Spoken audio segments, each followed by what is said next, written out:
أهلا بكم من جديد. النهاردة هنتكلم عن فنانين يرفضون تقديم القبلات في الأفلام. أولهم الفنان خالد محمود.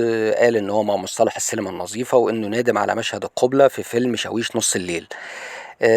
معانا برضو سهير البابلي اشترطت على المنتجين والمخرجين عقب ارتدائها الحجاب ألا تقدم أي مشهد فيه تلامس أو قبلات، حيث رفضت احتضان فتحي عبد الوهاب في مسلسل قلب حبيبة مع إنه كان ابنها وراجع من السفر.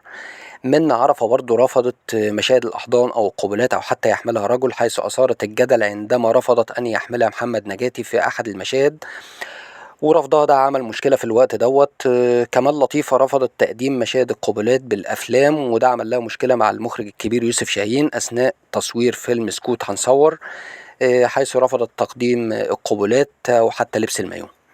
كمان الفنانة ريهام عبد الغفور رفضت تقديم القبلات في الأفلام، لكنها مش ضد القبلات أو حتى ضد الفنانات اللي بتقدم القبلات.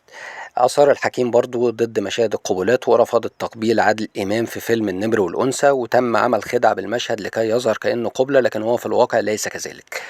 رفضت أيتن عامر برضو تقديم أي مشهد فيه قبلات لأنها بتحترم عائلتها ومش عايزاهم يحسوا بالخجل. كمان رفضت نيللي كريم القبلات، ورغم ان فيلم انت عمري كان فيه قبلات لكن اعلنت انها احتراما لعائلتها لن تكرر ذلك. كمان رفضت نشوى مصطفى واكدت انها ام وربة منزل ولازم تحترم مشاعر اسرتها. كمان انجي المقدم رفضت تقديم اي مشاهد فيها قبلات. ايضا سميرة احمد رفضت تقديم قبلة مع فريد شوقي بفيلم صاحب الجلالة، وقالت انها ما كانتش حقيقية.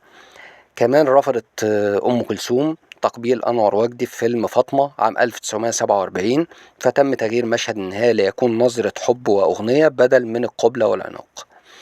كمان مي عز الدين رفضت مشاهد الإغراء أو القبلات، لكن ما عندهاش مانع من تقديم مشاهد الاحتضان لأنها تعبر عن حالة عاطفية.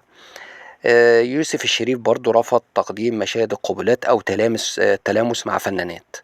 أخيرا بقى داليا مصطفى رفضت ارتداء المايو أو مشاهد قبلات. وبكده ينتهي الفيديو بتاعنا النهاردة، وتحياتي ليكم.